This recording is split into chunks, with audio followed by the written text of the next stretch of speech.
10,000 people, which isn't necessarily done that much in basketball. So it's one of those things you grow up as a kid wanting to play in, and then you're finally there, and to try and take full advantage of all the experiences, not just on the court but off the court. But then, we ran into a great team. I mean, those guys, their whole starting five went first round the next year in the draft. So, we gave them a hell of a run, but some of our guys weren't 100%. But, that's, like I said, that's a great thing, being able to walk into Breslin and seeing that you have that banner 2005 from now until, the rest of your life. I don't know if you get a chance. I don't know how often you interact with fans, but that was one of the. I grew up my whole life being a Spartan fan, and because of Magic, and then on, Mateen and all everybody on up. But when you remember certain games at certain points with players, and they have an impact, and I don't know if you get a chance to interact with people or not, but it was really a joy to watch you guys go out there and compete on that. Like you said, beating Duke, beating Kentucky on the way there, two blue bloods established like that, and you get there and play in that game. So the result might not have been how Michigan State fans or yourself wanted, but it was, the road there was exciting for sure. Yeah, and it's great. I'm in East Lansing currently, and going to the football games, basketball games, being around the university. Even though it's 11 years removed now, people still talk about that weekend. People still talk about how we did it, even though maybe we didn't have the success we wanted or the fans wanted, but the memories, and we did it right. There was no, BS off the court with us. We did it the right way, and really represented Michigan State well on the national stage. So those things are what mean the most. Is when fans come up to you and say they remember this or they appreciate this. You don't really realize that when you're in the middle of it. You're kind of closed off. But once you're out, you realize the huge fan base, not just in the city or the state, but in the country of Michigan State. Even people that have never even been to the state of Michigan, they love MSU because of what we stand for and how we play. Do you, when you're out like that, that brings up a good question. When you're out in public, not even in the state of Michigan, when you're out in another city or state or wherever you're at, do people come up and recognize and say, I remember when you did this right there? Is a big fan base across the United States? Yeah, I mean, they might not remember the specific details or games, but they just know they love MSU and what we stand for and how we do things. They love Coach and kind of the blue collar mentality and hard working. So, we might, and we're kind of creeping into that territory of Kentucky and Duke as far as a program. I think we were voted the number one university in the 2000s as far as college basketball, and that's an amazing accomplishment just on its own. Being right in the heart of that, being right in the heart of those 10 years. But yeah, people love Spartans. My time in Europe, I spent 6 years there playing, and people knew Michigan State over there, and that's an amazing thing. Is when your school is being recognized in other countries that have never, even been to a game, seen a game, but they just know, they hear about Michigan State. So okay, so you're in high school and you win Mr. Basketball. You get to Michigan State. You go to the Final Four. You have a great career. When is it that you realize, hey, listen, this is not a dream anymore. I'm about to be a professional basketball player. Did you think that when you were in high school, or did that happen in college, or when did that happen? Well, it started. Some of the talk started, even leaving after high school, and looking back, just business wise, I may have should have left after high school or freshman, sophomore, junior year, as opposed to waiting till my senior year. But I was having too much fun. I was enjoying college. I was enjoying, the basketball side of it. I was enjoying the student side of it. But after senior year, there is no other choice. You get ready. You get ready in the summer. You do your workouts, and then it does become a business. I mean, it was. I think I hurt myself in my first year. I was still all about the team aspect, and I just wanted the Clippers to win. I wanted to do what I could to win, and but you kind of have to do that, but then you also have to kind of look out for yourself and kind of pad your stats a little bit. So that was a little bit tougher that was probably the hardest transition going from college to the NBA, where you're not playing 30, 40 minutes a game.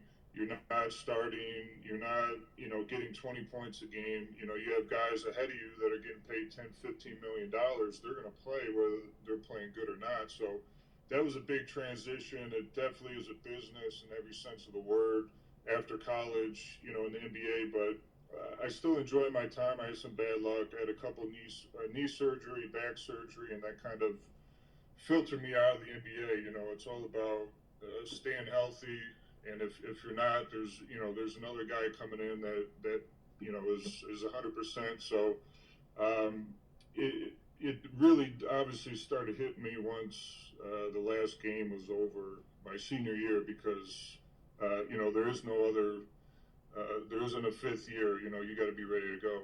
When you're, what could you tell us what the difference is between from your vantage point, the difference between playing college basketball and as soon as you get to the Clippers, what's the first thing you noticed that was markedly different between the two? I'd say all the support on and off the court. In college, especially at a big D1 school, they're going to do anything and everything to help you, whether it's just a free throw, whether it's in school, whether it's finding an apartment.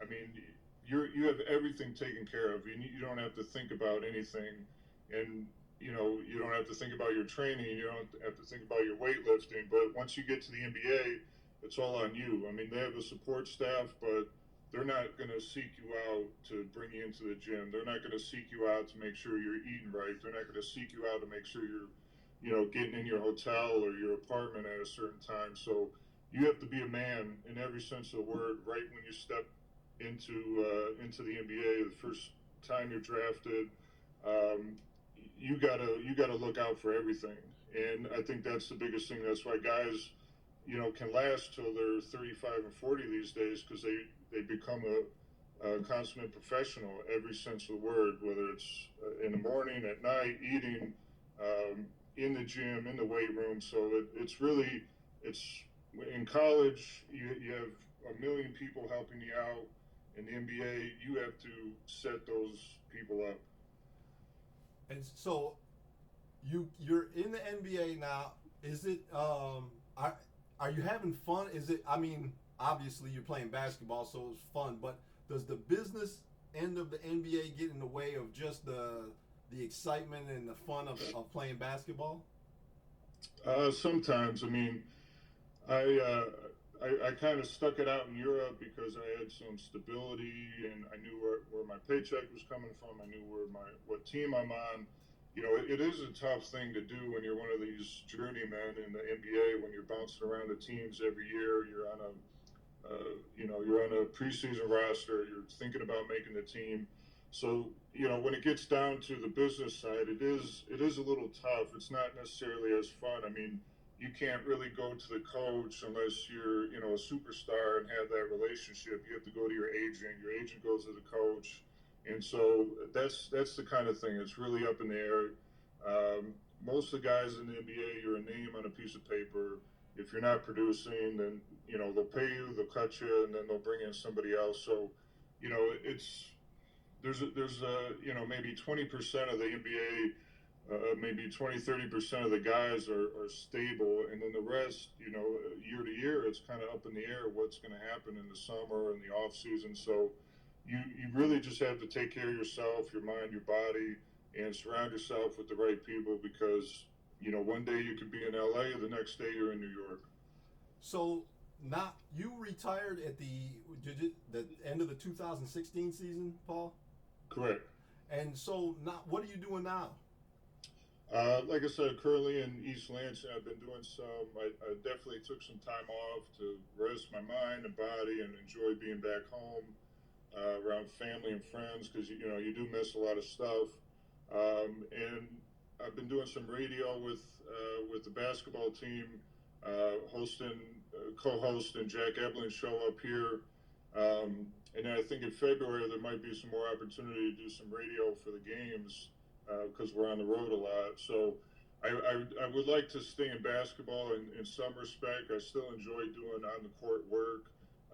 But the commentating thing, I really do enjoy that. You know, the fast pace. I obviously know a lot about the game too. You didn't take my job, huh, Paul? No, no, we'll be co-hosts, but I neither like one that. of us will slide in. We watch out for our Spartans. I would love to co-host a show with you. That would be great. And I'm gonna let you get out of here. But listen, Paul, I appreciate you taking the time to do this interview. And I don't know. Like I said earlier, I don't know if the fans, how much interaction you had. You said you get to talk with them from time to time. But from one tremendous Michigan State fan to you, I want you to know that I really appreciated everything you did at Michigan State. I was on the edge of my seat from the time this game started until the end. It was exciting, and you played hard, and people appreciate everything you did while you were at Michigan State. Well, I appreciate that, and you know, when it's all said and done, those are the things that mean the most. Is you know the fans, the true fans that you know you kind of shed a little blood, sweat, and tears with. So thank you. Thanks a lot, Paul. I appreciate you taking the time. Okay, anytime. All right, bye.